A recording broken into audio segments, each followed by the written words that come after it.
We have to make sure of your ability to tolerate the stress and regulate your emotions, especially your anger. Well, here's the thing, Bruce. I'm great at controlling my anger. I do it all the time.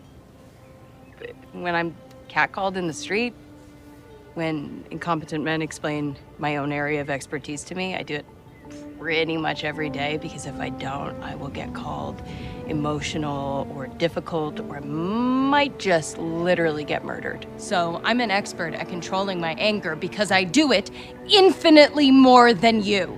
So all of this just feels like projecting a lot of shit onto me. And here we go. It's the comic book bullies. Man, you come right out of a comic book. It's the comic book bullies. You will bow down before me! It's the comic book bullies. Now I am the master. It's the comic book bullies. It's the comic book bullies. Welcome back to the Comic Book Bullies with Nurse New Bullying host Leroy, aka the Jolly J Giant, with my co-host. That's Eli, aka Wookie Muff. Now that sounds sexual. It's like some from the 70s. It's my hairstyle. Okay, I'd like, did you watch a 70s movie or something? Yeah, we're back with another episode, and Eli, I am so glad it is a light week. Reason I'm glad it's a light week because whenever it's a light week, that means it's easy breezy. Nobody died. No crazy shit going. We're not in war. Gas prices going down. Sure. Yeah, it's a good time right now. It's a good time to be an American. If there's any other than the police brutality I saw on Twitter last night. So if anybody sorry about that, Well, that's American. Is pumpkin pie. Well, that is American. So yeah, yeah. Want to say happy birthday to Eli? That's a good thing. Oh, yeah. You like Ice Cube, man? Yeah, today was a good day. It was. I ate the. Didn't have to pull your AK. No, man. I fucking pulled out the grill, fried up the hog. I did have some hog. Oh, you're not Ice Cube then. I was just about to ask you, just fried the hog.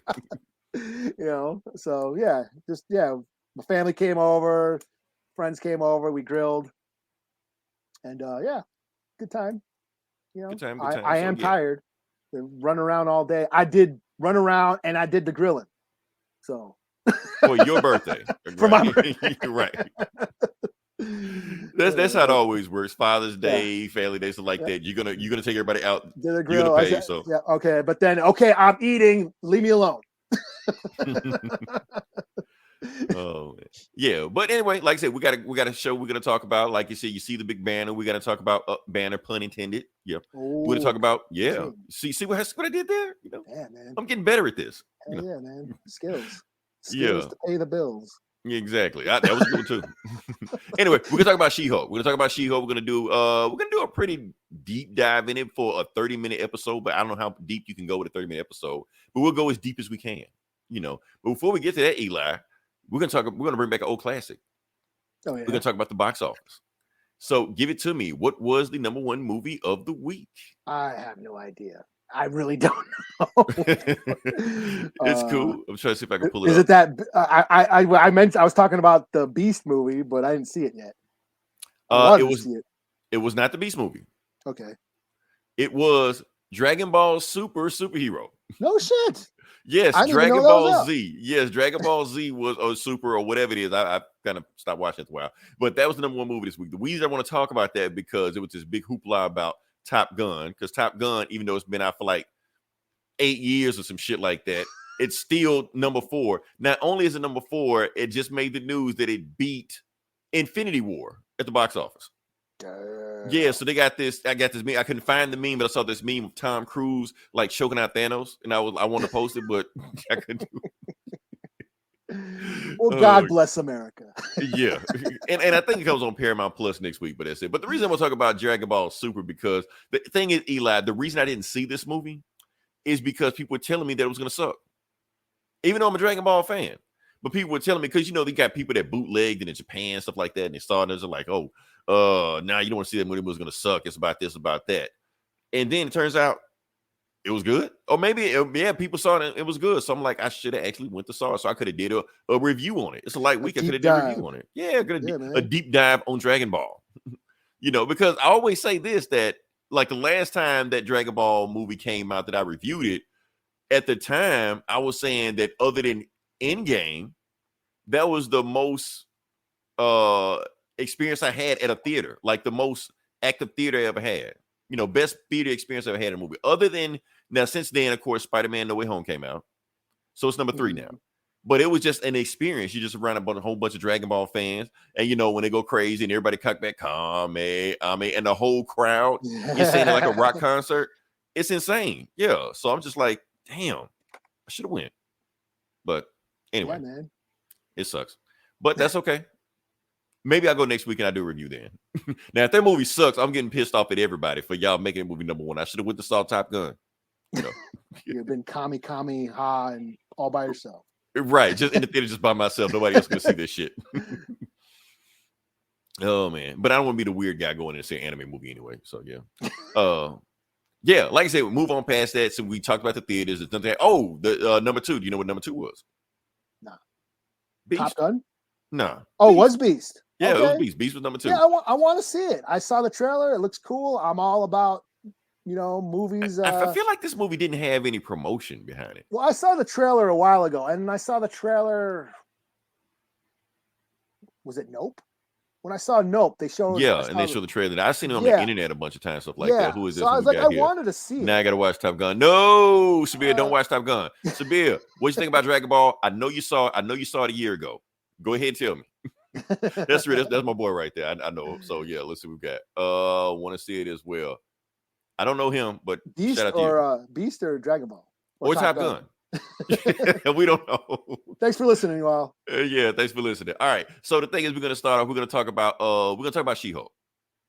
Like I said, we're gonna do a deep dive in She-Hulk, even though it was only a 30-minute episode. So we're gonna go into it as much as possible to see what we can talk about. Now, we're gonna do this a little bit differently from every other podcast that's been out there, because every other podcast and YouTube and Facebook, whatever that does, what we does, they talked about this also about a week ago. But here's the difference: we don't hate women. So they want to get, Tyson Migul. Oh, yeah. I don't know what oh, yeah is for, but okay. Let's see what's the big guy.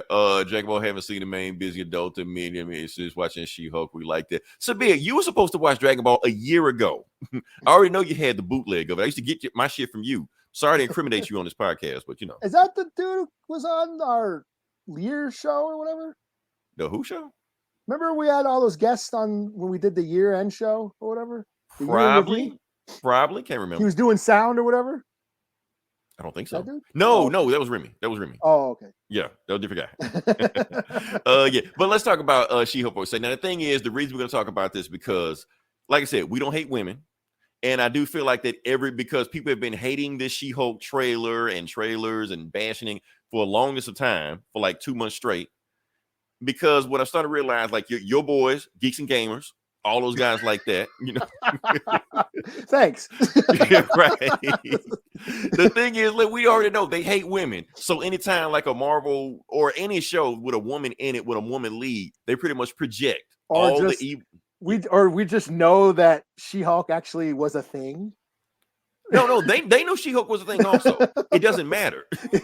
They hate women. They're going to project all their hatred on women towards She-Hulk and Miss Marvel and Captain Marvel and Prey, all the stuff like that, just because they hate women. So they just got to find a target for the next thing, So She-Hulk is the next target. So She-Hulk is the new Captain Marvel, the thing that they hate, and they just got to go after. I saw some of the reviews I watched them. Some of them are hilarious. They're like, "Oh man, I wish I could have had my teeth pulled out than watching this show." Like, was it that bad? Really? Okay. She-Hulk's tits are so small. Right. People say that because Sonic movie is CGI. No, Sonic 1 was actually pretty good CGI. It ain't even that. But we'll talk about that in a second. So let's talk about it. First off, for people that don't know who She-Hulk is, like I said, She-Hulk is a thing. She-Hulk has been around since 1980. Created by Stan Lee himself. That was actually the last character he created for the Marvel 616 universe.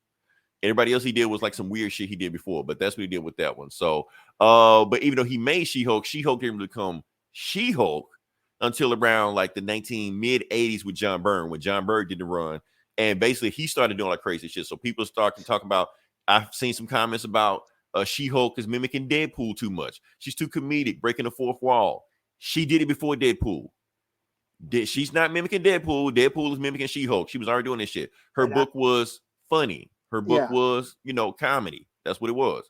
When Basically, that shit dropped, I remember when that shit dropped back in 88. Like for people that can't see the cover, this is the actual cover of the book. Basically, what she's saying on the cover is that if you don't buy my book, I'm gonna come to your house and rip up your X-Men comics. Yeah, I remember that. That was huge. Like the comic store that I was going to back then in high school when this first dropped, they had this shit. They had a big ass poster front and center. They were advertising the shit out of this book. Yeah, and that's the thing we got to think about. Like if you really, really think about it, She-Hulk might be Marvel's most popular female character. If you really think about it, I mean, we talking about all the years, not recently, not now. They're like you just look at comic sales. She probably has more solo comic book runs than any other female character ever. She was the first one actually I was like, sell hey, books. Does Sue Storm ever have her own book? Sue Storm did have her own book. She was a spy of Agents of S.H.I.E.L.D. Okay. She can go invisible. I mean, it was like, who didn't think of that? Like that should be like a no-brainer right there, but that's the thing about this. So yeah, she did have her own comic. But yes, She-Hulk had her own comic. And it's the funny thing about it that she said, if you don't buy my book, I'm going to rip up your comics. So the last issue of this run, she was like, I told you what would happen if you don't buy my book. And she was holding like ripped up like X-Men comics in her hand at the last issue. So that was pretty funny also. But that was not only that, She-Hulk, but thing about She-Hulk's hook is that she was fun Hulk. So yes, Hulk is a werewolf story.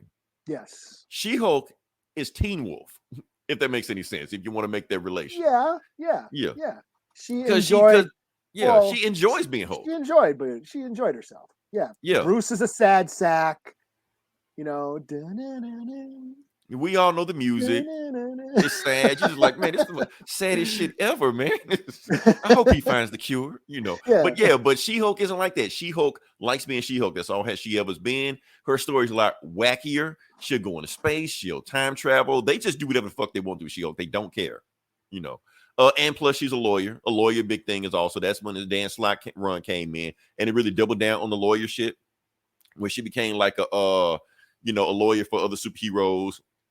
And they would pop up in the story and stuff like that, and she would defend them and stuff and get in the fights in the meantime. She's been a member of every superhero team you can think of. She's been a member of the Avengers, been a member of Fantastic Four, been a member of the Defenders, all that shit. She gets around. A member of, there was another team also, A-Force. She was part of that shit. And then the next boost was bananas. Marvel has retconned that, saying it never happened. But we know the truth. You can't undo it, Marvel. I get behind it. It was popular. Marvel came up behind them more. Storm. Okay. But, Sabir, I'm going to give you that. But how many solo runs has Storm had? That's the question. Storm can't sell her own book. I'm just being honest. She has had runs, but it ain't like she'd had like a 25-issue run. She had runs. You know what I mean. That's why I say She-Hulk, because she had solo runs and sold books on her own. So yeah. But that wasn't the only reason she sold. Like I said, it was the 90s. We were 14. So of course they had covers like that. Of course, interior covers like that also. The swimsuit issue. The Wizard swimsuit issue. Oh, I can't find it. Where is it? Oh, damn! I had it, Eli. I had it. I had the swimsuit issue. I don't know what I did. I didn't make the post of it. But yes, on the very first Marvel Illustrated swimsuit issue, she was on the cover. So I don't have it, but damn. Okay, we'll see what we got here. Don't matter. Watch Death Pattern Storm. Oh no, we're not talking about who's most powerful. No. We don't really care about that. We don't. This is wrong podcast for that. Because I don't know if you noticed, but our philosophy is the winner of every fight is the writer. So that's all we care about. So, what is Korra? Is she a waterbender? I never watched Korra. Just wondering. My kid was huge into Avatar, like Aang, the Last Airbender, but I don't know. I never watched Korra, or they never did. No. I just wondered, was she a waterbender? I just made me think. What was her powers? Sabir, let us know who is a waterbender. So she was an Avatar? Found it. Well, I think it's like Avatar spin-off. Found it. She-Hulk Marvel Illustrated issue. They made 5 of these things. They made 5 of these things. Yeah. So that's why I was saying that she was so popular, because they pretty much led it with her. But like I said, it was the 90s. We were 14, same as Aang. Korra had powers, all the powers. I mean, that's cool. I mean, I'm just saying most popular, not who can win in a fight. You know, I'm pretty sure Storm can kick She-Hulk's ass. I think we all agree on that. You know, but what else we got here? Let's see. Oh, like I said, I should talk about the show. So, like I said, that was the show.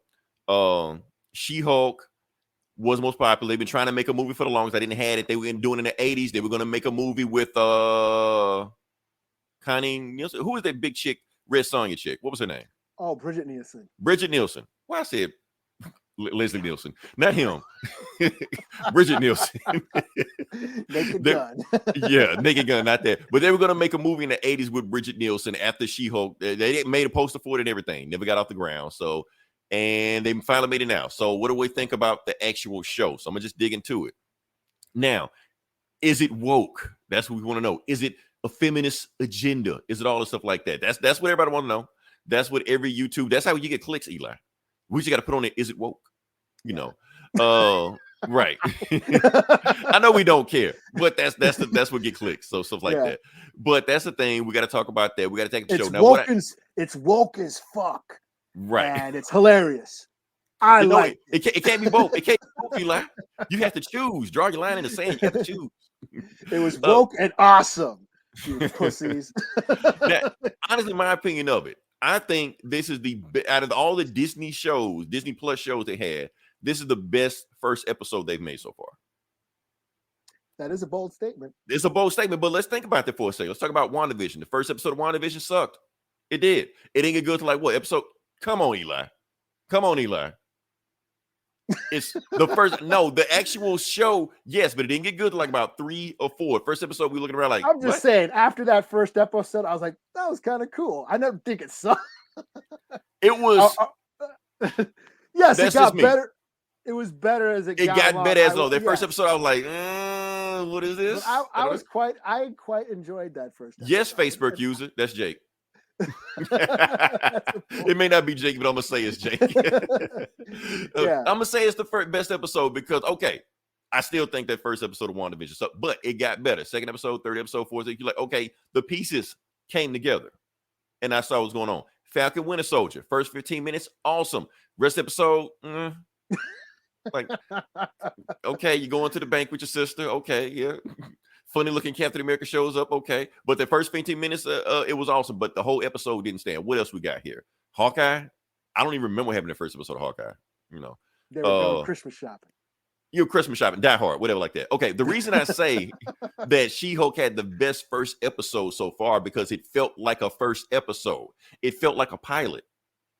Everything Marvel's been doing so far has felt like movies that they split in 6 parts. And just spread out. So WandaVision didn't feel like a pilot. It felt like the first part of a 9-part movie. Same thing with Winter Soldier, same thing with Hawkeye, same thing with Moon Knight, same thing. Other than Miss Marvel. But Miss Marvel's when they started to feel like, okay, maybe we need to shift from making these movies just chopped up, start making them thinking TV show terms. Mm-hmm. Where She-Hulk actually feels like a TV show, and it feels like the pilot to a TV show. So this is like, it feels like they're trying to sell you on the concept of the She-Hulk show. Where every other show, it felt like they weren't doing it. They're just like, it's Marvel. You're just going to watch it, you know. And they gave you everything you wanted. From what I've been hearing is that the episode with Hulk actually supposed to show up in like an episode like 8 or some shit like that. Like you weren't supposed to know She-Hulk's origin in the show. You're supposed to just go with it, and eventually they'll tell you. But it like say switch, and it's like, no, let's tell everybody who She-Hulk is. Let's see. Completely agree. New Rock has bought up theory, feeling like legit. It feels like a pilot. It feels like a TV pilot. That's what it feels like. You know, that's a bold stake. So yeah, I stand by this statement. That's the best first episode. CGI. People were just bashing the CGI. Me included. You know, on the trailers. You know, when it first came out, I was like, I don't know. With the trailer, I don't know, Eli. It felt like. Sabir, what you just sent me? I'm not gonna click it right now. Anyway, but yeah. So the thing is, it felt like. It kind of threw me off for a second. What's I talking about? Oh yeah. So She-Hulk, the CGI on it, it felt like even in the trailer, it felt like the frame rate was also like that. I know people can't tell there between 30 frames per second, 60 frames per second. I see that shit. I gotta see that shit. I notice it. So in that trailer, I just like you got a 4K TV? No, my shit like 720 or some shit. Two was it? You know, but I can still see that shit. I notice it. I notice it when I see it. But however, I do feel like the CGI was improved on the trailer. It didn't take me out. It didn't take me out of the trailer. Now, other people watching it, they don't know who She-Hulk is, don't really pay attention to the MCU stuff like that. It may take them out. For me personally, I think the CGI was passable enough that I could deal with it. Sidebar, yeah, variant cover hip hop artists, mix software covers. Yeah, that was like before the pandemic. I had a couple. Yeah, like Run the Jewels, Power Man, Power Man, Iron Fist, Power Man, like the Mob Deep cover and shit. Yeah. So what are we talking about? Yeah, so that's my thing about that. So I did feel like the CGI was improved on it on the final product. How it's going to do for the rest of the show, don't know. That Titanic fight at the end did feel rushed, but be honest with you, I was having so much fun. I just let that go. Even though it's like a kick, punch, boom, and the wall, show's over. You know, where we at? Fourth wall breaking was in there. Just like you expect in a She-Hulk show. Sabir, I did rock the new rock stars also. I don't know if it was new rock stars or somebody else, but they're saying that the fourth wall breaking might not be a thing. It actually may be a part of the plot. You know, like just like how Hulk said, "You sure there's not somebody else driving the wheel? You sure there's nobody else?" And she's like, "I don't think so." But she's breaking the fourth wall. She may be actually be talking to somebody, and that Kevin may be Feige. Right. Oh, that shit will fuck me up if she shows me the end of the show. The one above all. It's Kevin Feige. Was pretty much it. Well, see, here's the thing, Facebook user. Okay, CGI on a 2-hour movie, that's one thing. CGI on a 9-episode TV show, that's a whole different beast.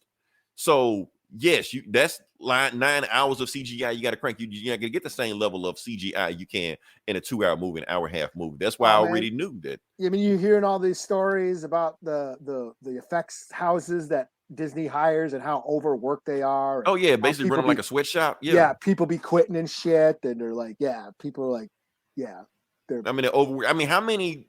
Okay, the pandemic started in 2020. That was the first time WandaVision came out. Marvel's put out 8 TV shows since then. TV shows, not movies. So counting the movies, also like 4 or 5 movies since then. Hell, I think like 4 like in 2020. So you got all these TV shows, all these movies.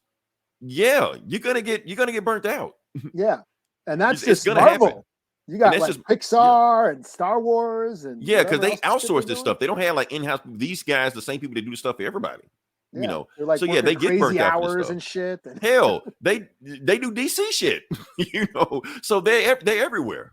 And I guess the big thing that's what's shitty about it is like they'll have them do this whole sequence and then submit it, and then it's like, no, we're doing something different now. Scrap that whole sequence, and they got to do it over, and then they got a time crunch. So they got to do the whole thing over with less time to do it, you know. And I guess and plus Marvel do like shit just for no reason. Like they overspend on CGI. Like, okay, Spider-Man Far From Home. I saw a behind the scenes clip of Nick Fury, right? Like we had the gun, he shot Ned. The gun was CGI. Why? You can't put a real gun in his hand? Like you're just spending money for no fucking reason. Like, what are you doing? You know. So that's my thing with that. So yeah, that they are overworked, and that's not even counting more movies coming on down the pipeline. But Marvel need to find some way to like maybe do more practical stuff on set. You know, all this CGI sometimes may not be a good thing. I mean, we want to talk about Black Panther like that. That flash fight scene of Black Panther when Killmonger and Black Panther, all CGI. Why? Aren't they both like master martial artists? Get 2, UFC dudes in black suits, just have them go at it. Get the raid guys, dress up. Get the raid guys. Put them don't have an Asian guy as Black Panther, you know. Michael Jai White. He take off his mask. You're like, what the fuck? Imagine the behind the scenes of that shit. Man, we would lose our minds. We saw that. Michael Jai White. Or was that? Remember that the motion capture for the Arkham games for Harley? Right, and it was like Harley Quinn, like sachet, and it was like really a dude. You know, like dude. Just fuck my shit up. Oh, Black Widow. What about Black Widow? I don't know. Yeah. I think that Bozeman did for the War Follower. Oh no, that was legit because he knew that shit, but yeah. Right. I was just about to say that Jackie Chan is Jet Li is Black Panther. Yes, they called me to play Black Panther. Oh, I'm not gonna do a Jackie Chan accent, but what are we talking about? She-Hulk. Okay, so we talked about She-Hulk. We talked about the CGI. We talked about the jokes. I thought the jokes were pretty funny. I know people are bashing. It's the most unfunniest shit I ever seen. No, I thought some of this shit is that legit laugh. Especially, let's just jump into it. This scene, the Captain America joke they had going the whole time, because that's really the thing. Yeah, that's the thing. Now, some people are saying, "Oh, they're using that to bash Captain America." That's where you got to stay for the after credit scene. They kind of redeemed them, but some people say it was kind of necessary. Were people really bitching about that? Yes. You know who was bitching about that. You know who was bitching about that. I don't. I really don't. Okay, maybe you don't. Okay, but Jesus, really? Yes, people were bitching about that, but I thought it was hilarious though. That it was funny. Because the thing is, that is an internet rumor. That is an internet rumor that has been going around for years. You know, matter of fact, new rock stars talked about it. They made a whole theory about it. You know, and plus people didn't catch the dialogue that was going on in there. Hold on, let me see what we got here. Dan Marvel has hard off of Captain America movie. You didn't watch it. You didn't watch it because it's not about the music. That's not we talk about the musical. But yeah, so what happened was, for people who don't know what's going on, basically they had a running joke that came up recurring in this show about Captain America's, virginity. And for people that didn't catch on to the subtext of the Captain America movies, he said it himself. He was a virgin before he became Captain America. He talked to Peggy Carter in the car when he was all skinny and shit. He was just saying, look, this conversation is the longest conversation I've had with a woman. Never danced with a woman. Never talked to a woman this long before. Never went fondue with the woman. He didn't know what fondue means. So yes, so Captain America did all this stuff like that. So he didn't know. So Steve Rogers was a virgin, and people, going from war to war and fights to fight, stuff like that. They're like, well, did he ever actually get down? And that's when Hulk, talking to his cousin, as one would do, just spilling secrets left and right. He's like, yeah, Captain America was not a virgin. He lost his virginity in 1943 to a USO girl. Now, no, I'm sorry, not USO girl. He lost it in the USO to a girl. So people are thinking like it must have been one of the USO girls that he knocked out. Or maybe he just ran through all of them like, hey, I could do this all day. No, it wasn't that. It was a girl in a USO. So the number one suspect that everybody was thinking could be, boom, this chick. Oh. And if she was in there, and if she looks familiar, this is the same actress. Oh, that's that broad from Star-Lord, or what's his name? Boom, Star-Lord. Yes, the same actress. That's the same actress in the movies. Yeah, so she's one of the rare actors to play two roles in MCU movies now. So James Gunn made out a funny tweet saying, yes, this is Star-Lord's grandma. He made this like years ago, just to fuck with people, and people taking it, as the will of God or whatever like that, because he said the stuff like that. So now they got all these other fan theories going on. What? Captain America knocked down Star-Lord's grandmother? Is he really? Maybe he's Captain America's grandfather, Star-Lord's grandfather. Like, it's a joke, man. Just calm the fuck down. Stop taking shit so seriously. Signal's got to go without having sex. Jesus being the second. Man. Doctor Who. What's his face? Rory. Sitting outside of that, what do you call it? That box garden. What's her face? Amy Pond and shit. I'm going to Doctor. For 2,000 years. Wait. Yeah. Well, that's Doctor Who. That's Doctor Who. So that's a deep cut. So, because I barely remember what happened. Fuck, I'm just saying. Like, you can't do. Oh yeah, I remember that. That shit was sad, man. He just sat there. Hey, wait, if you like, really? You couldn't do just something else? 2,000 years. Especially she ran off with another dude. Yeah. I mean, he was an alien, but still, they'll make it work. Yeah. So that's one thing about the show. Now, with some other things that happened in the show also that, of course, people got pissed about. This scene here, when she explained how she can control the Hulk and Bruce can't control the Hulk, his Hulk. Oh yeah. Because she basically her excuse, I can control it because I'm a woman. That was the excuse. So that's pretty much what she said. Yeah. I mean, and she's right. And she's right. People got pissed about that. Oh, this is what the fuck you say? Right. So it's like, why are you getting angry over this shit like this? Right. Like punching you just walls and shit. Fuck that bitch. You don't know shit. right. Which is kind of her whole point.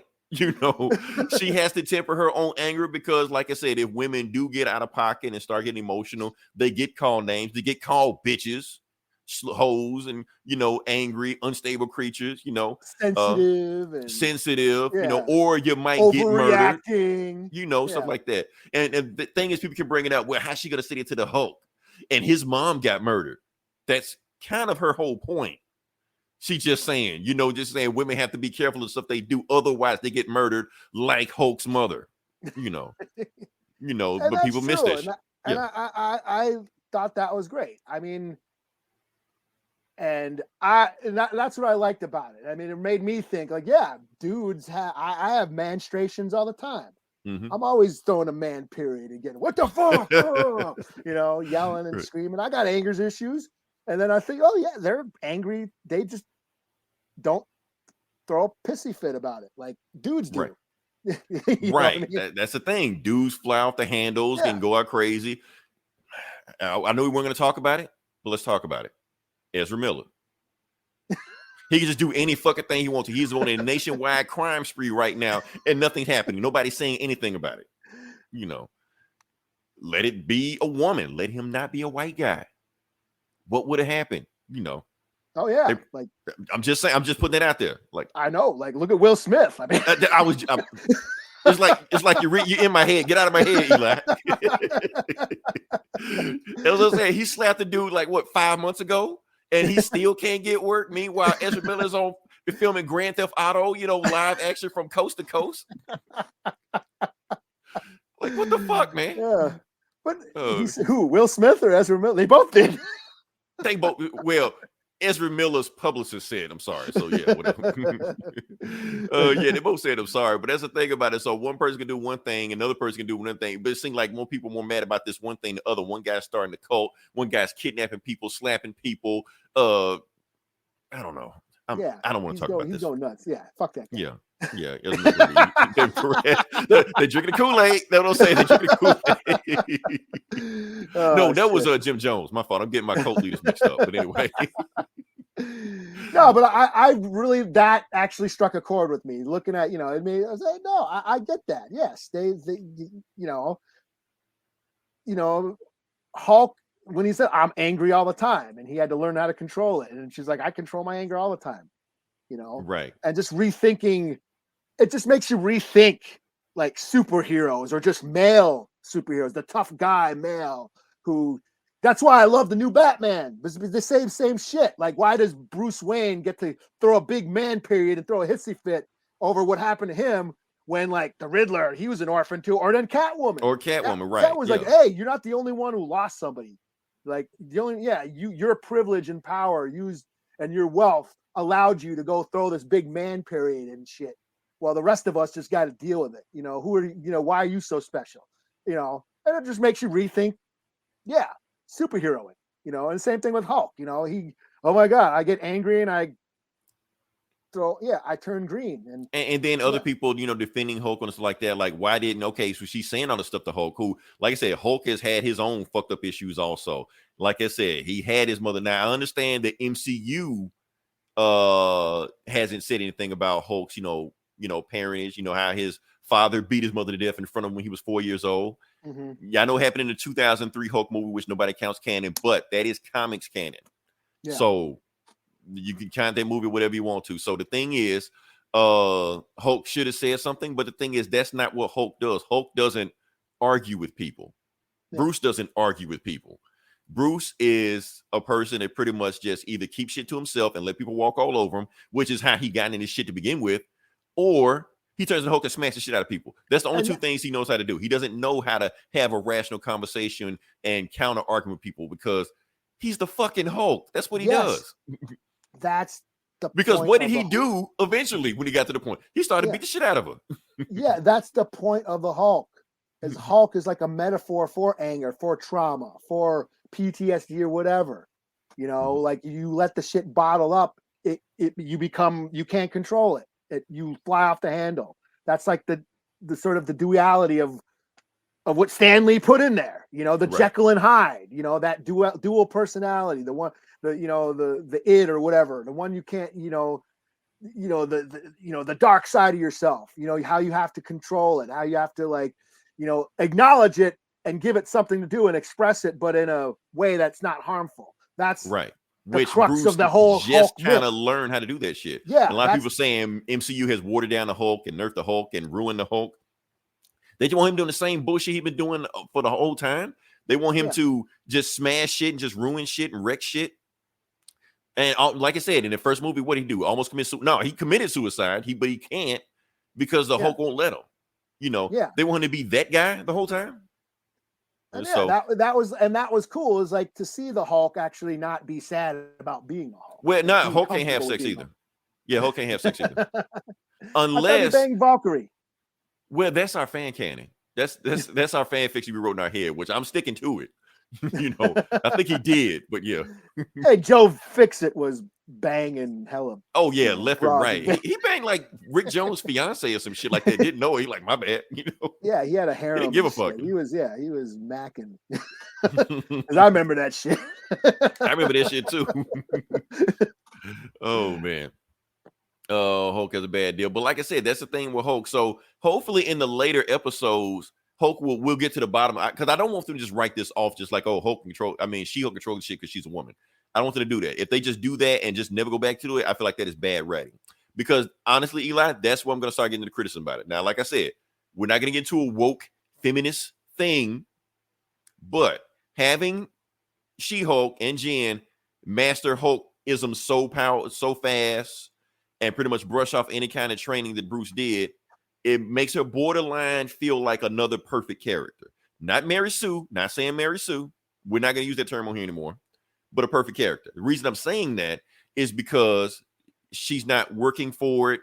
She's not training for it. It doesn't seem like there's any kind of journey she went through with that. Well, I'm just saying. What I got out of this first episode is that she really doesn't want that power because she already feels she has the power.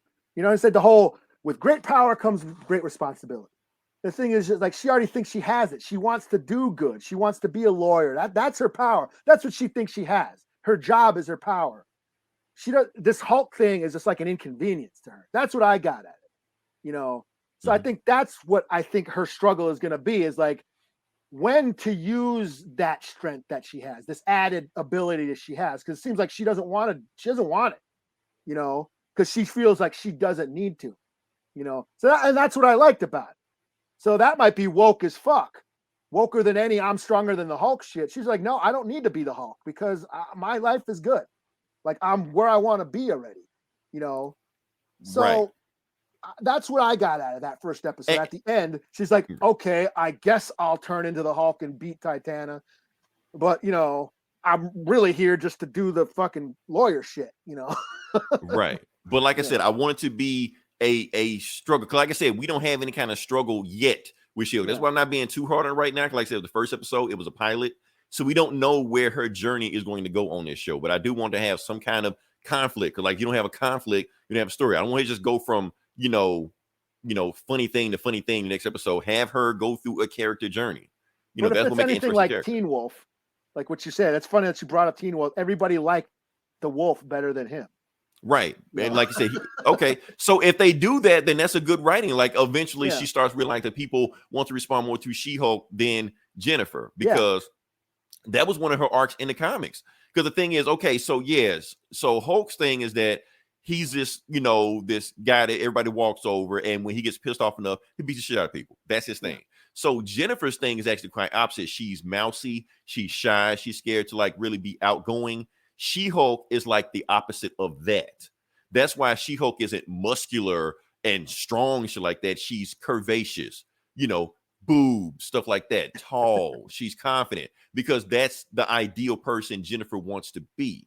So that was the struggle they always had there. Now, I don't know if they're, you know, just kind of throwing it to the side in the movie and TV show. If they do, okay, that's fine. But we still got to have some kind of character growth or some kind of character conflict throughout this show. Because if she's just a perfect character, I'm going to get bored with her super fast. Because men or women, regardless, we hate perfect characters. I mean, we can go down the line of perfect characters. We can talk about James Bond, boring character. Superman, boring character. Hell, Vin Diesel from the Fast and Furious movies, boring character. You know, we like to see them do shit, but as far as them as characters, we don't care about them. You know, we like flawed characters. We like Iron Man, Tony Stark, flawed character. Peter Parker, flawed character. Peter Parker is a fuck up. Yeah. You know, but we love him for it. You know, that's again, that's the crux of his story. Is him being over it. He can never catch a break. Right. Now he never learns from his mistake, and that's his problem, you know. But the thing is that, you know, that's enduring to him. So if we just get another perfect character, you know, like we got Captain Marvel, where nothing went wrong with her and she was just overpowered from the beginning of it. Nobody trained on anything. That's a boring character. Now, like I said, I'm not doing the Mary Sue thing. I'm just talking, you know. So hopefully she hopes to get to the point. Like I said, it's just the first episode and a pilot at that. So the actual like real show, I don't even think we've gotten to there yet. Because I mean, from what I'm hearing, I don't even think Hulk is really going to be in the show like that. It's her show, you know. So we'll see, you know, what kind of She-Hulk thing we'll bring to her. We're about to fight Vin Diesel. No, Jake, he's not. It's the Fat Power family. Vin Diesel and Pitch Black. That was Riddick. That's Riddick. Riddick is awesome. Riddick is fucking awesome. Yes. But he's not Riddick, you know.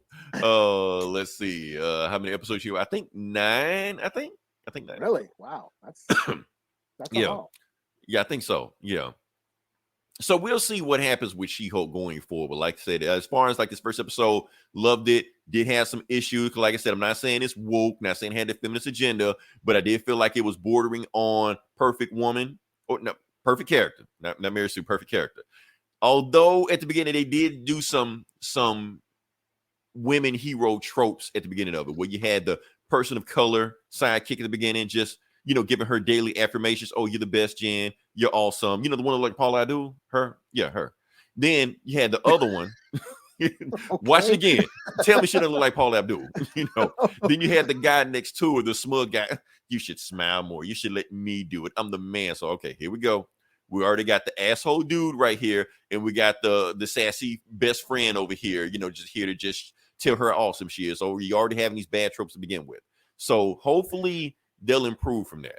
Yeah, I mean, I also thought of it almost, I don't want to say parody or even satire, but like they were kind of poking fun at, you know, at stuff, at tropes, at you know, just you know, superhero stereotypes, you know what I mean? I think they were kind of going for that. You know? Yeah. I mean, like I said, this is the same writer from Pickle Rick. That person? Oh. Yeah, same person. Rick and Morty. Rick and Morty, yeah, same person. So I'm thinking they're smarter than that to not fall for these tropes. And I think any tropes they did do in here, they probably did it on purpose to make you think that's the way they're going with it. So I'm really to give the show a benefit of the chance. Like I said, I love the pilot so much. Even the flaws I had with it, I'm not flipping out. Feminist agenda. This is the worst shit ever. I'm not doing that. And you know the funny thing about it, all these asshole YouTube sites are doing it. Watch they review every single episode. Like if you already hate it, why are you watching the rest of this shit? It's the line in the sand. They drew a line in the sand. They got to stay on their side, and they got to pander to their audience who like why watch every episode of Batwoman? Don't you have other shit to do? You know, if you hate the show already. We're woke as fuck. I'm woke as fuck, and I didn't watch Batwoman. Like why? Like why just watch Batwoman just to say you hate it? Just to see in episode 2, 5 minutes in, this shit happen. Like why? Just like I made 4 episodes season 1 and I was done. So I didn't even bother watching season 2, even though I thought I should. I was like, damn, I'm woke. I better watch season 2. Facebook user Jake, I've watched every episode of Batwoman. I did. I watched every episode of Batwoman. Why? I don't know. Because he's woke. I'm not woke. I am woke, but I'm not that woke. There was nothing else to watch. It was just there. It was like, fuck it. I just watched this shit, man. It's an hour of my time. I watched Riverdale instead. I know why you watch Riverdale. Because I'm woke, man. It ain't no fuck that woke shit. I know why you watch Riverdale. I'm gonna post a pic next week why you watch Riverdale, because I saw a pic. I was like, damn, maybe I should watch Riverdale. You should. We'll get to it. I don't have the picture for them right now. We'll get to it. Great show. You watch for the plot. I know. The mythology. I'm into the lore. Right. Yeah. Yeah, so that's what I think about it. So, like I said, if you haven't seen She-Hulk, watch She-Hulk. I highly recommend it. Stay to after the credit. Because this thing, Eli, if they didn't do the after credit scene and they just did this shit to just shit on Captain America, that would have been another knock. I was like, yep, more shit.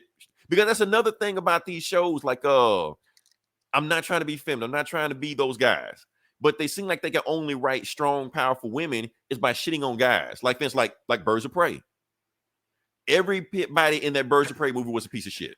Yeah, I'm just saying. I Ghostbusters 2016. Every guy was a piece of shit in it, or evil, or rapist, or something like that. I'm like, you don't have to write every guy as a piece of shit.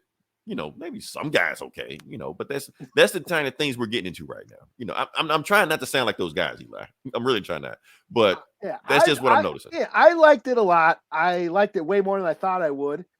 I'm not one of these guys who complain about CGI. I know it's not real. Even the best CGI, I know it's not real. So, right, squid monster, all this shit. You're talking to a guy who watched Sharknado. So I don't give a fuck, man. I know, you know what I'm saying? To me, there's a certain appeal, to seeing like crappy effects, that's just me, so I don't give a shit. But if it's got a cool story, I'll forgive a lot. And I got into it. And the after credit scene, I laughed my ass off. I actually rewound it. Did she actually say the whole word? She doesn't. No. They right before they cut it. But I laughed my ass off. And I thought that was such a cherry on top because I was enjoying it for the most part. And I'm not the biggest She-Hulk fan. I mean, I did read that number one back then. I didn't. Yeah, and she shows up in Avengers comics all the time. I mean, the Al Ewing Immortal Hulk run, they did a one shot. Immortal She-Hulk, Immortal She-Hulk, where she went to the green door and shit, and that was all cool, and it got all deep and dark and shit, which is something I wasn't used to seeing She-Hulk do, but I still thought this was funny. Eli will. Not tonight. I did not watch House of Dragons. I actually watched it, but yeah. Oh, Leroy. You don't want me reviewing it. What'd you think, Leroy? You don't want me reviewing it. Was there any boobs in it at least? Of course. Yeah. Plenty of boobs, plenty of arms getting chopped off and shit, heads getting ripped off. Yeah. All that shit you like. Yeah, it's there. Okay. Like I said, I'm not a Game of Thrones person. Let's talk about game. Fuck it. Let's go there. She-Hulk, 4.5 out of 5. I'm 0.5, not because of woke shit, but other than that, yeah, that's all. Give it Eli, because I'm gonna talk about Game of Thrones. I'm gonna talk about this. I'll give it a 4 out of 5. I enjoyed it a lot. I don't give a fuck if it was woke or not. I liked it, and it's She-Hulk. She's existed for for like 30, 40 years now. Now here's the thing: why She-Hulk has endured. She-Hulk has endured because she's not just Hulk with boobs. I mean, she is, but not really. The thing is, like, you just can't swap Hulk out with her stories and it's the same thing. You can't do that. She has her own stories, her own tone, her own vibe, her own bad guys, her own enemies. So you can't tell a She-Hulk story the same way you tell a Hulk story. It's not like they did with Supergirl on CW. I know people gonna think I'm a woman hater on this shit, what I say, but I'm going somewhere with this. Don't shit on Supergirl, man. I got to shit on Supergirl. Because from what I saw from the Supergirl TV show, all they did was just pretty much, I mean, before they like really got into some weird shit, like when it first started, all she was doing was just fighting Superman villains. That's all. And as a reporter, I was like, you just do that. That's all Arrow was doing. Arrow was just fighting. Arrow was just doing Batman shit. Yeah, just like. So why are you doing this? Just we ain't got Superman, we ain't got Batman, but we'll just take their villain. Right. And then, like I said, all the bad shit I say that happened on these shows, they did it on Supergirl. Just like when Superman showed up and she beat the shit out of Superman just to show that, she's better. So she's his older cousin. Right. So, and then, you know what? I almost applaud Marvel. You bastards! they trick people. They trick people on the She-Hulk show, because if you watch the trailers, all they show is She-Hulk one-upping Hulk on shit. They don't show like when you Hulk through that shit in the space and shit. They don't show that shit. So people just watching the trailers just like, oh, some more shit. Let's see who we got. Yeah. I need her in the Marvel's Avengers game. Hey, Fat T's. You played it? I thought I was the only one. Okay. He's talking about it. Lose our female. Like we had in the beginning. We got female viewers, yeah. Right. We lost that one that we had. Okay. Quick, Eli, take your shirt off. It really won't have any views. Right. Oh man, but yeah, that's my thing about that. So yeah, I'm so glad She-Hulk didn't do that. Like I said, she does have children, but they did show that Hulk was the stronger cousin out of all of them. So I'm like, come on, Hulk has been through enough. At least let him have this one thing, But that wasn't enough. Right. They're still mad. All right, let's talk about this Game of Thrones thing. Let's talk about this House of Dragon, whatever like that. I saw it. It was cool. It was actually in the background while I was It was cool. playing. Huh? It was cool. I mean, I guess, Here's the thing, I'm not a Game of Thrones guy. And honestly, I don't get the Game of Thrones appeal. I'm scared to say that, Eli, because apparently if you say you're not a fan of Game of Thrones or you don't watch Game of Thrones, apparently they look at you like you have web feet or some shit, they're ready to burn you at the stake, sacrifice him. Why? I can't even say this shit out loud at work. Just walking down the street like, did you watch Game of Thrones? No, not really. What? They look at you crazy, So I'm just like, well, you've always said you're not into like swords and fantasies. I'm not. I mean, like I said, Eli, when we first started this podcast, you were talking about Game of Thrones. You were naming all these Kardashians and these Tribbianis and all this shit like Corleones. And I was just like, I don't know what the fuck these people are, man. But okay, and I'll be honest with you. At the time, I didn't know what the hell was going on, but I did watch the first season. Oh, okay. I didn't get it. I was like, it's all right. Well, yeah, if fantasy's not your thing, it's just not your thing. Because it's basically just Lord of the Rings with fucking. That's all it is. Right. And everybody keep telling me the same thing. Oh, it gets better. It gets good by season 3. You can see what I ain't got time for all that shit, man. I ain't finna watch no fucking 3 seasons of a show just for it to get good by the end. I think the appeal for me was wanting to see certain characters die and never seeing those certain characters die, but seeing all the characters I didn't want to die. Right, and I guess that's the appeal of it, and I guess and like I said, for what the reviews I'm seeing of this show, this House of Dragon, look like that, people loving it. The money's on screen. This ain't no She-Hulk CGI. That dragon looks like a fucking dragon. The HBO spent money on that shit. Oh yeah. Let me see. I'm with you. I ain't never watched the Game of Thrones. Yeah, Fat T, you can't tell people that. You can't say it out loud. Keep that information to yourself. Now we're closely asking my sentence exactly. So yes, like I said, any Game of Thrones or House of Dragon reviews, I'm saving that for Eli. Well, I love Game of Thrones, and I didn't watch House of Dragon. I know you're gonna get around to it. Honestly, Eli, you know why I watched House of Dragon, even though I don't give a shit about Game of Thrones. You know why I watched it? Because I just I was. Not really. Nah.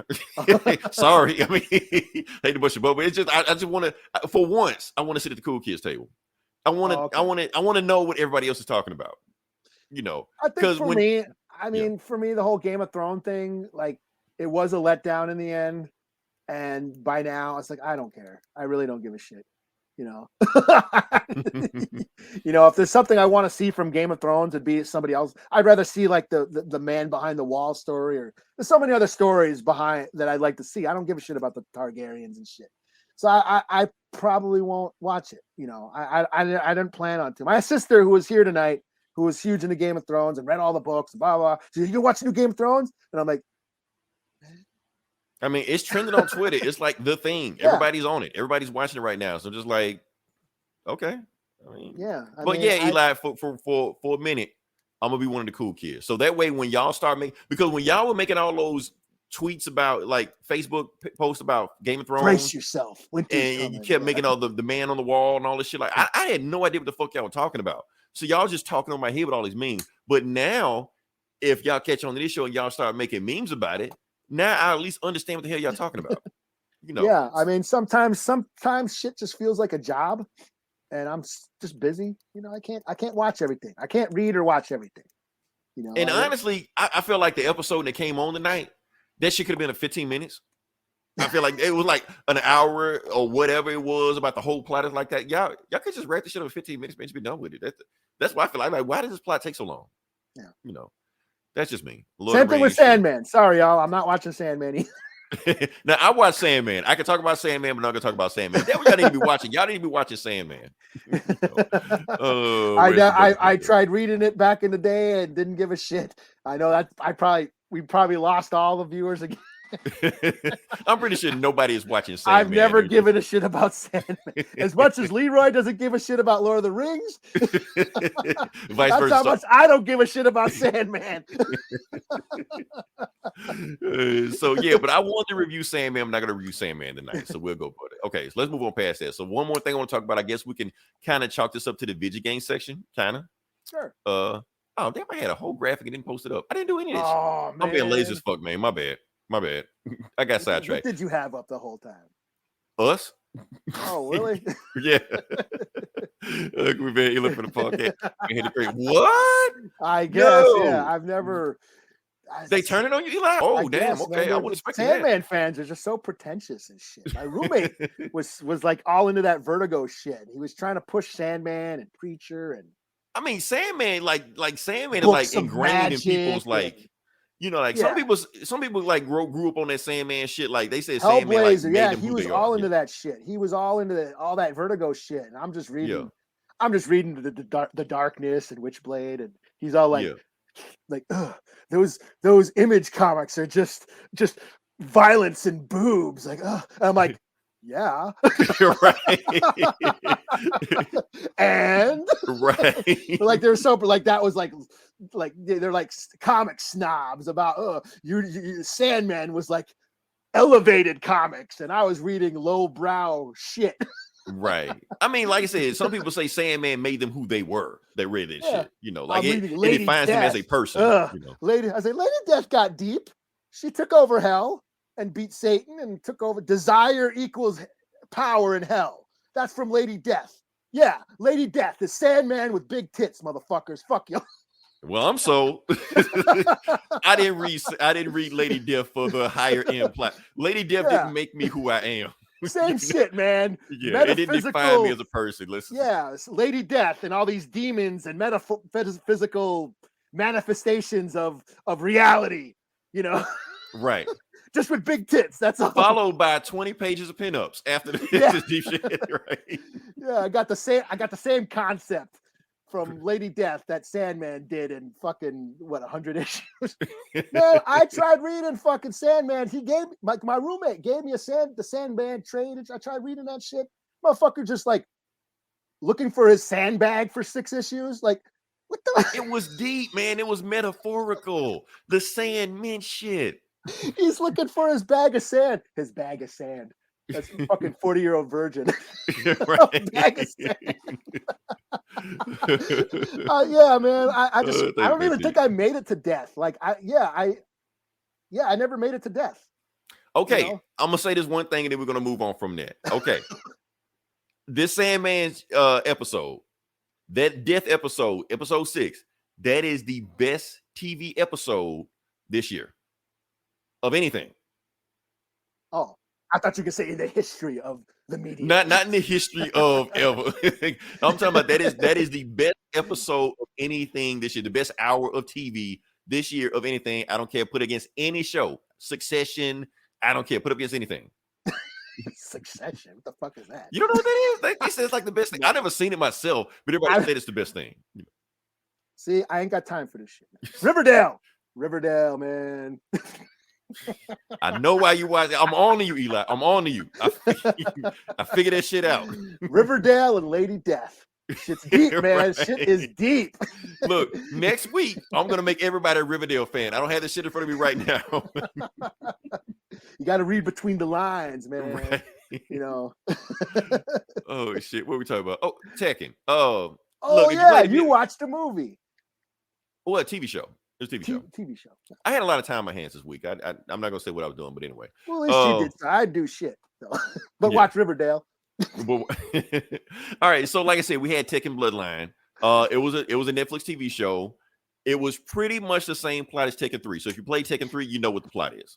Pretty much. They took some liberties here and there. My guy Leroy Smith showed up, who doesn't show up to like Tekken 7 or 6 or something like that, but he's here now. Same plot. Here's the thing, Eli. I'm not into this new anime. Like in general. I know everybody's an anime fan, shit like that, but like, you know, we grew up on, you know, we love Cowboy Bebop. You know, we love Ghost in the Shell, Ninja Scroll, that shit like that. This new shit, it's too clean. It's too, I don't know. it doesn't have that visceral feel to it. It's just so safe. It's not, there's not that freeze frame of a guy going, ah. Right. It's not Dragon Ball. It's none of that shit. It's just like, I don't know, man. I didn't feel it. It's not raw enough for me. I don't know. It's just too clean. It feels like too computer generated. I feel like it was made in a computer. Even though Tekken was made in a computer, also the video game itself. But I do feel like the video game, I feel like the video game cutscenes are better than this. I feel like I could just play this shit when Hiachi was fighting fucking Akuma from Street Fighter. That was the most epic shit I've ever seen in my life. And this shit is just like, yes. Plus, I know the plot. I played all these fighting games. So I'm thinking of Akuma as the son. No, for some reason, Akuma showed up in the last Tekken game because he was just there and they worked him into the plot from Street Fighter. Oh, Street Fighter. Okay, yeah. I was like wondering who the fuck is that? Yeah, he's just in it, So I'm thinking of Azuma. Was it Azuma? Who was Heihachi's son? Who was Heihachi's son? Kazuya. Kazuya, that's what I'm thinking. Kazuya, yeah. So that's what the plot of that. So yeah, that's all I gotta say about that. Watch it if you want to watch it. If you're a Tekken fan, you've already seen it. If you're not a Tekken fan, go play the games. Don't watch this shit, or at least watch the cutscenes on YouTube. There you go. That's the thing I recommend. You can watch it free. You ain't got to have a Netflix subscription for that at all. So, all right, can we move on past that? Okay, yeah. Okay, all right. So yeah, this second show. Huh? Yeah, I didn't. It was there. I know you think I was going to do a deep dive on. Yeah, Tekken, I was like getting ready. I was going to sit back. You really want me to do a deep dive on Tekken? Really? You seem so excited in the chat. No, like, I watched Tekken, man. I'm like, okay. Oh shit. Okay. Like I said, this Comic Book Bullies, we're talking about comic books, and we're just gonna jump into it. And Eli, should I go first? You better go, Dragon Ball? We didn't see it. Well, I didn't see it. I'm okay. Here's the thing. One of us is an expert / fan on one thing. If it ain't Game of Thrones, it's Dragon Ball or it's something else. So I'm the Dragon Ball guy, and I didn't see it this week because everybody told me it sucked. So, and apparently it's the #1 movie in America this year. So yeah. Yeah, it beat Top Gun. You believe that shit? And the Idris Elba movie. And y'all go support Idris Elba, man. I think Hollywood. I think Hollywood don't believe in him. I wanted to see that. That's like my movie on the list. I want to see. Yeah. Like if I had a chance to go to the movies this weekend, that's what I wanted to see that. Yeah. I'm a sucker for creature features. Yeah. Let's be honest. Let's be honest. Okay. So Idris Elba is a big name. Everybody love him. Heartthrob, sex symbol, all the shit like that. But can you name a movie where Idris Elba was the lead in it that was popular? Like, what's his most known role? Suicide Squad. Besides that, but that's my whole point. That's my whole point. I'm thinking that Hollywood doesn't believe it. I think ever since that gunslinger shit, where they try to like make him a big thing with Matthew McConaughey, they're like, we don't know if we can know if we can sell a movie with you. So if this Beast movie is popular, they might think they can sell them. Sell them as movies. That's my thing. I don't know. Yeah, maybe I'll see it this week if I can get someone or I get a sitter or something. Okay. All right. So, is it on me? I go for that. You got like 1 book, 2 books? I'll do 2. Okay. I'll do. Oh yeah, let's do this. You got all this X shit, didn't you? No, I didn't read any of that shit. Oh, really? Why? They fight some more monsters. Fuck it, I don't care. Just let me know when they get to the good shit where the Eternals finally take them out. Oh. All right. So the one we're gonna talk about is Avengers BC. That's what we're gonna talk about. Eli, I obviously didn't read this. Did you know about this? I knew about it. I looked at it and I like, Maybe so you're supposed to peep that. Yeah, Fatty, go see Beast. Yeah. Okay. Let's go see Beast. Y'all go see Beast together. Go support. Yeah, let's go check it out. I really want to see that. Okay. So so Beast. What Beast? Not Beast. What the fuck am I talking about? BC. X-Men? BC. Avengers BC. That's what the fuck I'm talking about. Avengers BC. Okay. So the reason we're talking about this is because is tab, not that. Now, this is the book. Now, for people that have been reading Jason Aaron's run of Avengers, what they've been doing is that they have. There you go. That's what I'm looking for. They basically Avengers existed 1 million years ago with a whole nother team. Black Panther, Ghost Rider, Odin, Agamotto, Iron Fist, some other people on Phoenix. All the people on that team. So this was the team, that let me see. This is the team that had them on there. So let me just show you what's going on. So this is actually their first solo, not their first solo, but their first run that they have themselves. So that's what this book is about. And this book actually has a hook to it. This book is the birth of Thor. We actually find out about Thor's birthright because in the Avengers run, Phoenix shows up and says, Phoenix, like, I'm your mother. He's like, I know. I remember that shit. Okay. Yeah. So he's like, my mother. What? So this is the story behind that. So is Phoenix his mother? Is Gaia his mother? We find out. So this is the birth of Thor in this book right here. So it's really a Thor book. Let's get to it. So the book starts off. Now they've already fought the Dreamers. They already fought a Celestial. So they're on to the next bad guy. So next bad guy, Laufey, is married to the queen of the negative zone. And she has the annihilation wave. So to celebrate, to consummate their marriage, they launched the annihilation wave on Earth. This was like 1 million years ago. So since they did that and they're just tearing apart everything, they're going to realize they're going to destroy everything on Earth. Is that the Annihilus wave or who the fuck is that? Yeah. That's the thing. This is like the queen of the annihilation wave back then 1 million years ago. Okay.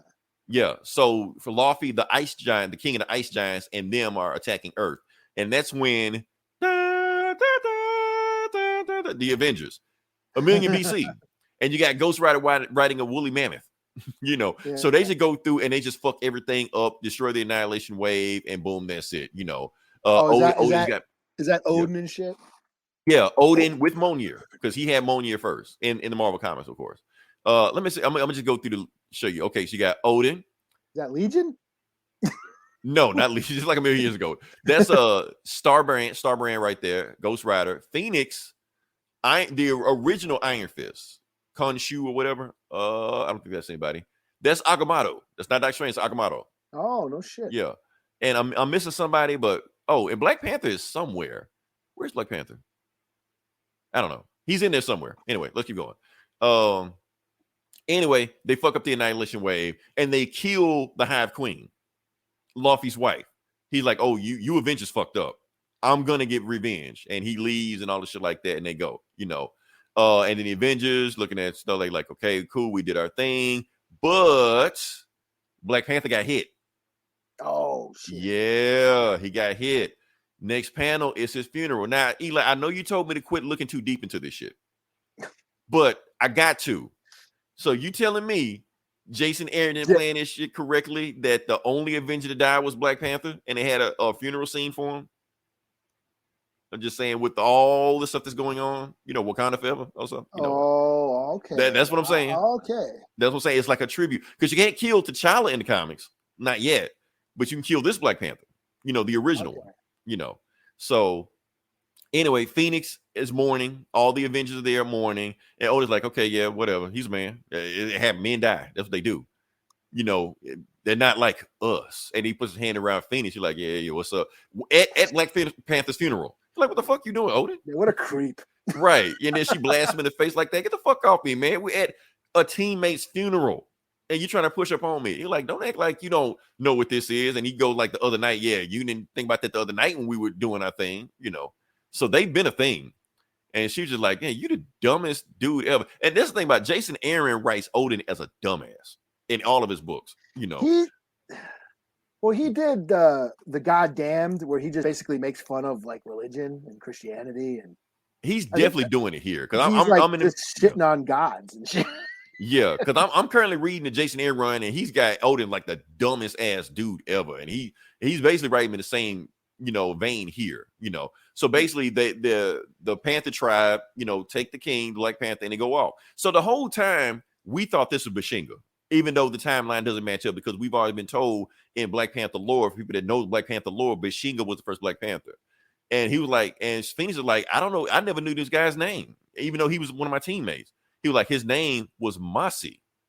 So this was not Bashinga, and they're saying this Black Panther was like 1 million years before the Bashinga. So this is a retcon. A retcon I'm pretty sure will piss off everybody. A retcon I'm pretty sure will be ignored, but it's a retcon. So the Panther tribe just basically tells Phoenix, don't tell anybody about us, leave and pretend like we never existed. And they leave. They leave with the body, and that's it. So the next time we see them is in Asgard, like years later. Odin has called all the Avengers to Asgard, and they're like, what the fuck you doing here? He's like, don't worry, you'll find out in a second. So Phoenix shows up. He's like, finally, you're here. The reason you're here because I want you to come to Phoenix and I's wedding. And Phoenix like, what? The fuck you talking about? Yeah, we about to get married. You're gonna marry me right now. Like, no, the fuck I'm not. And he was like, okay, start the ceremony and speed this shit up because I'm horny as hell. Hurry, get to the end, And Phoenix just like blasts him in the face and leaves. You're like, the hell you talking about? So she takes off. But of course, her taking off, has problems. Because the thing is, since she left and Odin just stopped giving a fuck about Earth. He was like, I got a reason to come back to Earth again.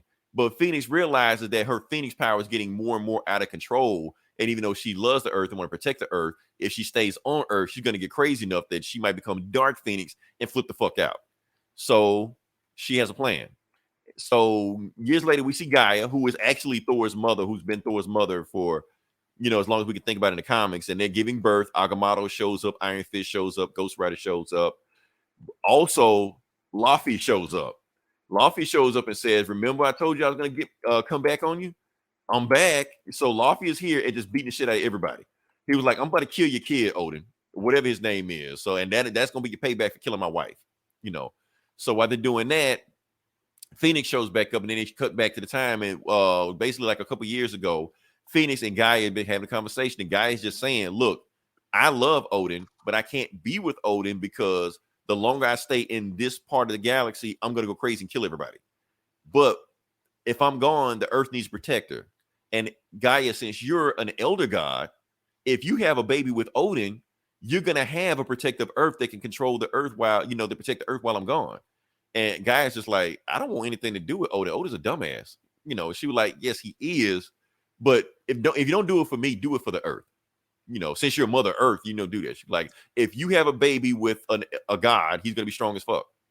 You're like, okay, fine, I'll do it. I'll have a baby. Pretty cool art, I must say. That art looks pretty cool. Yeah, it's a different art. They switched up the artist or whoever this is. So yeah. So anyway, so Phoenix talks Gaia into having a baby with Odin, even though Gaia wants nothing to do with Odin. But to present time, well, not present time, but in the time of the baby is born. Yeah, the baby's born, and it's baby Thor.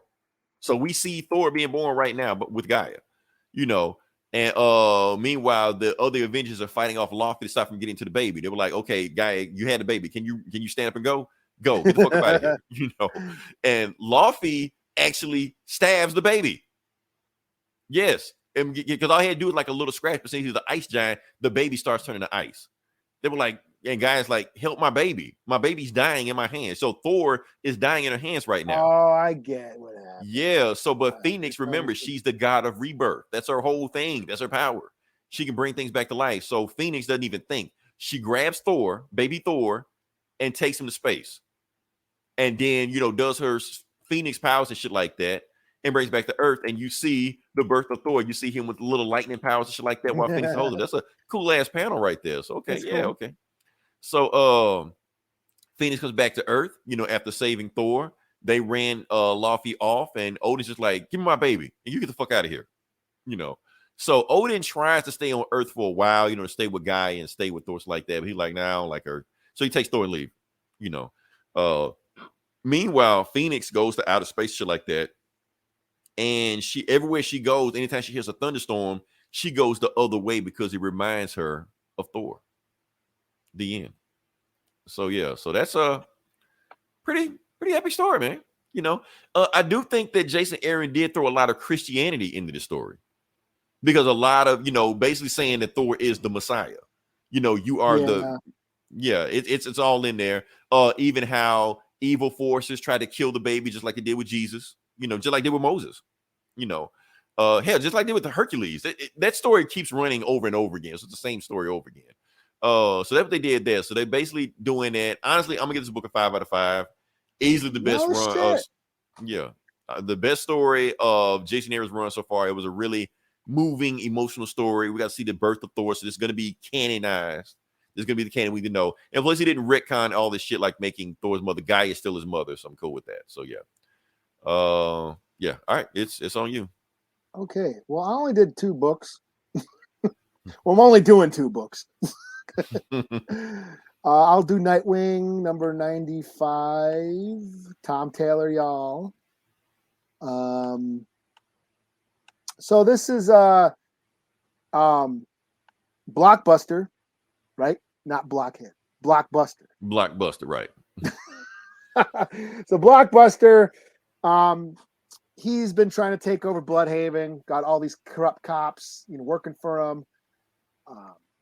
They end up like shooting a star witness, somebody who had files on Blockbuster's data and all the cops he had working for him, and just basically all his dealings. And he's like a protected witness, and the cops got him in the fucking in the room and shit, the protection room, whatever, interrogation room, whatever. And they're talking to him and say, "Yeah, man, fucking, just wait till everybody hears all this info on this data, this disk or whatever, this drive on Blockbuster. They'll find out everything." And then the cops are like, "Well, it's too bad. It's too bad that you said that, because Blockbuster ain't gonna like that." And the cop just shoots him straight up in the interrogation room. So the commissioner, who was what's her face? What's her name again? Batwoman's ex, Katie. What's her name? Oh, Montoya. Yeah, Okay. and Batwoman shows up in this issue, and and they talk about their old relationship and shit. And anyway, she's like, the new commissioner is like, "We got to do something, man. Like our star witness got killed in my police precinct." And so Nightwing's like, "Okay, well, I'm gonna call in some help." And then here you go, the help arrives. All these motherfuckers show up. We got Batman, the Bat Family, and the Teen Titans. They all roll up like, "Okay, we'll help you, Nightwing," because Nightwing's cool. He's They all Batman like with Nightwing. social skills, so yeah. They like Nightwing. So they do. They go out and they go out on out in the streets that night and just fuck up all of Blockbuster's shit. All the operations he's got going on, they foil everything. Every crime, every heist he's doing, every shipment he's got going into all these fools just go out and fuck up Blockbuster's whole operation. Now Blockbuster finds out, like, damn it, that Nightwing and them pesky kids, and he goes in there and just starts pulling out a bazooka out of his limousine and just starts blowing shit up around Bloodhaven. Bloodhaven. And Nightwing goes, "Oh damn, man, Blockbuster's like blowing shit up. I better go face him." So he goes there, and this is finally we get to see Blockbuster versus Nightwing. They start beating the shit out of each other. Blockbuster punches, basically gets over on Nightwing, and then pulls off his mask. Oh. And he's like, "Dick Grayson?" And to be continued. Uh-oh. Now Blockbuster got no secret. Yeah, Blockbuster knows. So again, pretty cool. Tom Taylor's been killing it on this book. I'm still into it. This was pretty cool. I thought that hit with the cops shot that witness inside the police station. I thought, like, damn, I was pretty shocked. I was actually shocked. Right, they're going there. I was like, holy shit. It was just a brutal scene. Like, I didn't expect that. I was like, oh, whoa, damn, that's some dark shit. I ain't even reading the woke shit. I'm just saying that was brutal. So yeah, I'll give it a 4 out of 5. Nightwing I'm still on it. So okay. All right, cool. All right. So you didn't read that Hulk book, did you? No, you can spoil it, dude. You can spoil it. I can spoil it. Okay. We got one more issue, right? At least. This is it. No, this is finale. Is it? Yeah. All right. This is it. Okay. All right. All right. For those who don't know what's going on, okay. So in the Hulk run, there has been a Hulk Thor versus fight. So that's been the whole story arc. And they said it's supposed to be the Hulk versus Thor fight to end all Hulk versus Thor fight. So, and that's pretty much how the book is going right now. This is the final issue of that run. This is issue 5. So right now, Hulk actually has Mjolnir in the book, like not just on the cover, but in the book also. And he's fighting Thor, who has Hulk powers. So it's some weird shit. We'll get to it. Let's get to it. So what's going on is the Watcher's back after he left, after he dipped because they were just fucking up shit so much. He's basically just saying, so the question you've always been asking, who's stronger, Hulk or Thor? Well, don't worry. At the end of this issue, and he does say this issue, so Watcher's like the first Marvel character to break the fourth wall. Deadpool, She-Hulk, they got nothing on him. He's basically saying, in this issue, you will find out who can win in a fight. It will be definitive. We're gonna straight up tell you, So like I said, you got Hulk with Thor powers and Thor with Hulk powers just going all at each other, shit like that.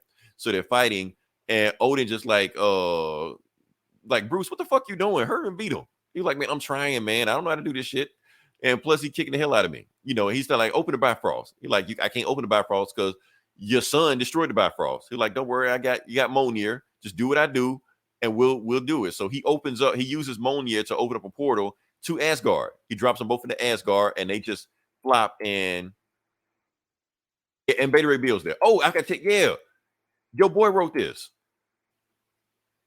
Daniel Warren Johnson. Oh, is that what you and Gomer were talking about? Yeah, he wrote. Let me see. I'm gonna go back. I'm gonna get back. I gotta go back. Yeah, right here. Your guy. Oh, he wrote it? He wrote it. Yeah. Him and Danny Case wrote the book together. Oh. Yeah. Okay. Yeah. He didn't draw it, though. He didn't draw it. No, he didn't draw it. And Danny Case, that other guy didn't draw it either. So I don't know what's going on with that. Or what's his name? Not Stegman, that Invincible guy. The guy that did Invincible. Oh, that dude. Yeah. So anyway, they dropped down and everybody's just like, okay, so they dropped down and Tony saw that Hulk has Mjolnir. Even though he's confused, he's just like, hold up. If Hulk has Mjolnir, why isn't this fight over? Because Thor could barely beat Hulk before and he had Mjolnir. So if Hulk has Mjolnir, it should be a clean sweep. Like, this fight be over. And that's when Beta Ray Bill's is like, it's not true. Hulk has never fought Thor before. Like, you think Hulk has fought Thor before, but he ain't fought the real Thor. The Thor he fought was Avengers Thor, humble Thor, noble Thor. But there's a reason Odin kicked his ass out of Asgard all those years ago, because he was too cocky, because he was too arrogant. And that's the Thor Hulk is fighting now. See, every other time they fought before, Thor held back because he knew it was a man inside of Hulk. So he never came out with his full strength. But now the way Hulk is, but the way Thor is now, he don't give a shit who's on inside of Banner. He just sees a rock troll. He just sees a frost giant. He just sees a thing. So he's going to give him everything he's got. So Hulk is fucked. That's basically what he's saying. So he's punching the shit out of him. So all that mercy is gone. And Hulk tries to bash Banner. And Thor rips his arm off. Banner? Yeah. He rips Banner's arm off. Oh, yeah. And then Otis is like, damn it, boy.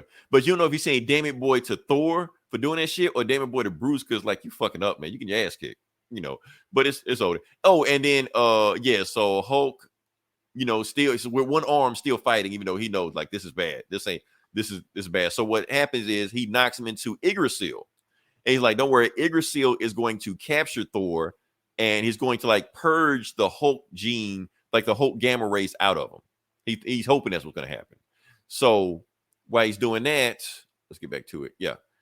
So Yggdrasil is wrapping up Thor, is grabbing him. He's like, okay, we're just going to sit back and see what happens. But even Yggdrasil can't purge all the gamma from his body. So even though it's wrapping up, so Thor actually breaks out of Yggdrasil and grabs Yggdrasil and rips Yggdrasil off from its roots. So what the fuck? So like I said, if we don't know what Yggdrasil is the world tree. Every religion has a world tree. Thor just said, fuck that shit. So Banner realized, okay, this is bad. If you rip Yggdrasil from its roots, which is the life force of all the 9 realms, including Earth, Thor might end everything. Like, he might start Ragnarok, basically. He's like, okay, there's only one thing we can do.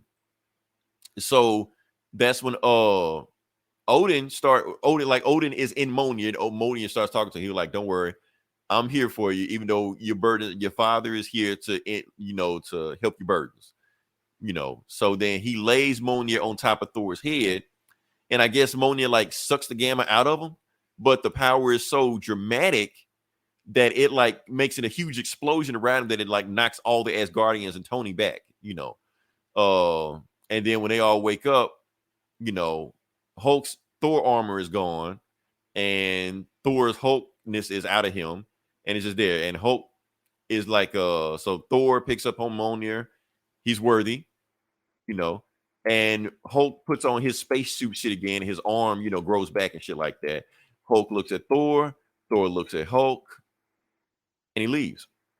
But here's the thing. Thor tells Tony Hulk died in the explosion. He was like, the explosion was so big that only a god could survive it. So Hulk died. So everybody think Hulk is dead, but Hulk really just left, you know. So, and Tony's just like, well, I need to get back home. So he puts him with his goats, you know, Tooth Gnasher, Tooth Grinder, whatever his name is, and they slaps him on the ass. Not Tony, the goats, you know. And then they all fly back. Right. They even do it.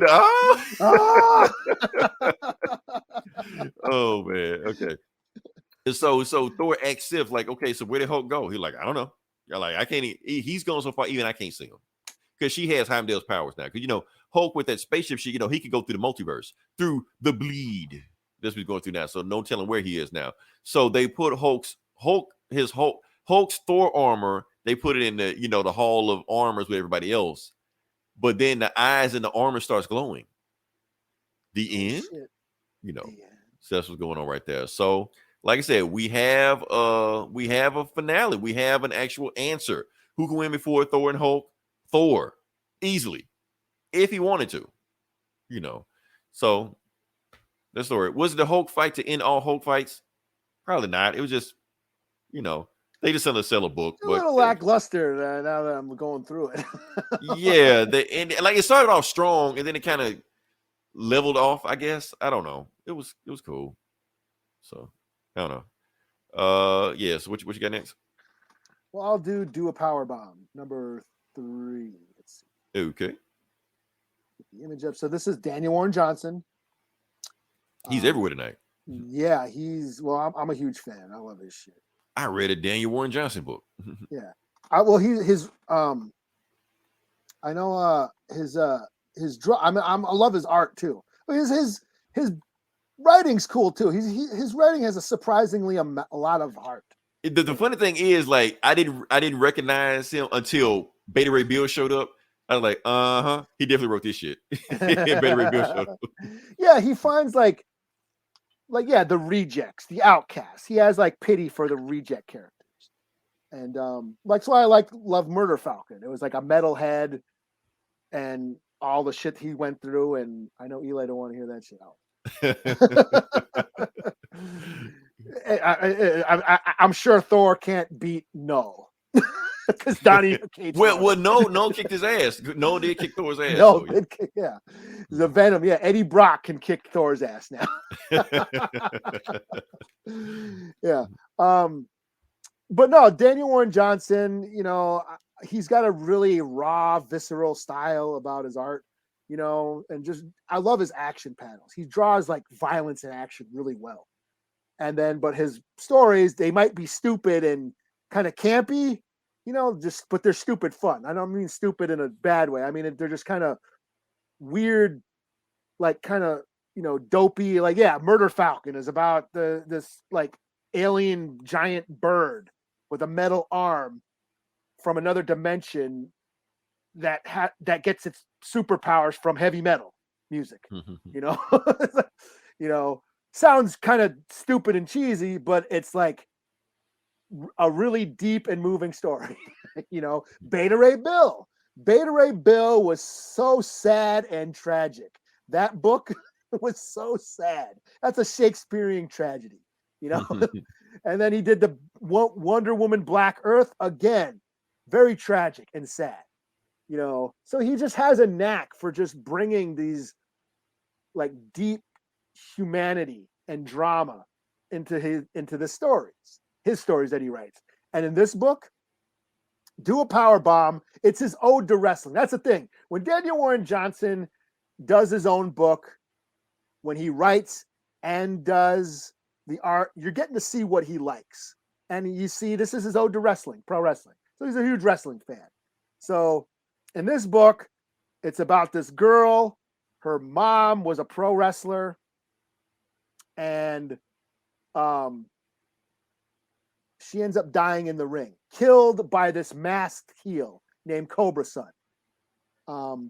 She ends up getting transferred to another planet. Again, weird, campy shit. She goes to this other planet where wrestling is like this big wrestling tournament, and this like necro wizard will basically say, if you win this tournament, this wrestling tournament on this other planet. I will bring your mom back from the dead. So that's what she's got to do. It's like Mortal Kombat, but with wrestling. Thing is, wrestling isn't fake up in space. So she ends up going back down to Earth and recruiting Cobra Sun, the one who killed her dad or who killed her mom. He wears a mask. He's like a luchador mask, got the luchador mask on. It turns out she doesn't know it, but Cobra Sun is actually her dad. And he's the one who actually killed his wife, her mom. But she doesn't know that. And he's been keeping the secret from her. And he kind of, in this issue, he kind of lets her know, like, the reason why I never told her, because we never told our daughter that I was the heel. I was the evil guy. I was the bad guy. I didn't want to influence her that way. So, and then when her mom accidentally died, he accidentally kills her. He's like, really didn't, I'm the one who killed your mom. So he's been carrying this weight this whole time. But anyway, she recruits him. Hey, we can bring my mom back if you help me win this tournament. So they go to the space. Their first match, I don't know if you can see it. Their first match is against the orangutans. So they have to wrestle these giant orangutans. Wow. Okay. And the match, and this is where Daniel Warren Johnson, his art shines. The wrestling matches and the panels with all the wrestling, all the action are just great. Very raw. Let me try and pull one up. I'll try and pull a panel up just to give you an example of how crazy his action scenes are. Like some Hanna-Barbera. Yeah. So that's their first match. They have to look at this. This is like him, the dad, Cobra Sun. I don't know if you can. Let me see if I can blow you up. Let me see. Oh, here you go. Yeah, there you go. There's that guy getting punched by the. Okay, yeah. Speed lines behind it, yeah. Yeah, and just it's just crazy. Yeah, here's her doing a moon. So she ends up fucking beating him by she ends up doing a moonsault and knocking the guy. And I think that's what's kind of cool. Like so even though wrestling is fake on Earth, but wrestlers still get hurt. Like they still have to watch what they're doing. You know what I mean? It takes a lot of, they got to practice those moves and make it and sell it. And, so her doing a moonsault on a guy that doesn't know how to take a bump, that's going to hurt. Right. So she ends up beating the ape with a moonsault, and they end up winning that tournament or winning that match. But then they have to go up against these other, what are they called? The steel and what are they called? The Knights of Rhine. Yeah, they're like these gladiator wrestlers. So it's just stupid fun, but with surprisingly a lot amount of drama. Like when I found out, oh damn, that's her dad, and her dad actually killed her mom, and he hasn't told her all these years and shit. Oh damn. Okay. That's some deep shit, man. So yeah, I give it a 4 out of 5. And just for the fuck of it, I watched AEW this week because it was the return of Kenny Omega. Oh yeah, okay, Kenny Omega. Yeah, so I think fuck it, I'll check out some wrestling. So yeah, I'm not a big wrestling fan, but I did watch. The only reason I even know Kenny Omega because he was he can play the hell out of Street Fighter. I guess he's a huge gamer, and he was like he ended he was in Evo one year, I think. And he's his theme music is like it's like some anime shit. Right. It's like some video game fucking music that he walks out to. That was I don't even know him from wrestling. I mean, he looks like a wrestler, but I know him from the other shit. I guess his name came from Final Fantasy or something. Like he got his name from the Omega Beam, not the Omega Beam, but something Omega from. It's from a video game. That's above my pay grade. I don't know. I didn't make it that far in Final Fantasy. All right. Yeah. So okay. Last book I'm gonna do. I shouldn't do this, but I'm gonna go ahead and do it. It's a retro book. Since we're talking about She-Hulk, I'm gonna do She-Hulk number 1. The first She-Hulk, the very first issue of She-Hulk. Oh, not the 80s not the John Byrne. It is 80s, but not the John Byrne one. Oh, the original one, the OG one. Okay. Yeah, with the origin and all stuff. So I've never read this. I read it a while ago. Yeah, this is like I said, this is written by Stan Lee. You know, this is the last character he wrote. It may even be the last comic he wrote in like the 616 Marvel universe. Because everything past that, he was like doing some other shit. But yeah, like he was man, he only wrote the first issue of this. Every other issue in this run is written by somebody else. But yeah, what we got here. So, like I said, you got She-Hulk right there. This is the very first issue, the very first appearance of She-Hulk. The issue is reminiscent of Hulk's issue also. Just like she has She-Hulk standing behind her, Bruce Banner has Hulk standing behind him. Why is Hulk gray? I'm not going to explain it. It's a reason. We're not going to get into it. But that's going on right now. So this is the very first issue of the Savage She-Hulk. That's what they called it back then. So yeah. No shit. Yep. So, like I said, the book starts off with Bruce Banner. Now, they don't even say who his name is, because the thing is, since this 1980 and the TV show was popular, they're like, is this David Banner? Is it Bruce Banner? Is it Bob Banner? It doesn't matter. All you need to know is Dr. Banner. The thing is, okay, so we know about the David Banner and the Bruce Banner thing, but where did Bob Banner come from? The Bob Banner came from, that's actually what Stan Lee wanted to call him to begin with. He wanted to call him Bob Banner. But he forgot his name, and the next issue called him Bruce. So he just said, fuck it. His name is Robert Bruce Banner. So Bruce is just his middle name. Robert is his real name. Where did David come from? That's David from the TV show. That's a show, yeah. Yeah, because they didn't want to use Bruce because Bruce sounded gay. So did it? Yes, that's why they didn't use Bruce. Okay. Showrunner said Bruce was a gay name, so they changed it to David. Yeah, it's a thing. You can look it up. Damn, I learn something new every day, man. Yeah. I guess anyway. I'm just too woke. So, but anyway, what we're doing now is that, okay, Bruce is on the run. Let's call him Dr. Banner. He's just Dr. Banner because he got so many names in there. Dr. Banner's on the run because he's the Hulk. And he's like, eventually they're going to catch up with me. But then you remember, he has a cousin that's a lawyer. So like, maybe I need to stop by her office and ask for legal advice, or maybe if I get in a pinch, maybe she can help me out. So that's what the plot goes on. And my cousin stays in California. I need to go to California and visit her while I'm in town. So he goes there and sees his cousin, Jennifer Walters, and she turns around. She's like, hey, Doc. Doc is her name. She always called him Doc. That's like his childhood nickname. So I think it's a simple way to just so they ain't got a fool with Bruce or Bob or whatever like that. Just call him Doc. And this panel is creepy, but we're gonna go past that, So we got, and basically tell him what's going on. He's just like, look, I'm in trouble. You're a lawyer, and I need your help. She's like, you need help? You're like, what do you mean? You're like the nicest guy I've ever met, Doc, Bruce, whatever your name is. What could you have done to be in this much trouble? He's like, it's not what I've done, it's what I've become. Let me tell you the story. And he tells her the story. Skip.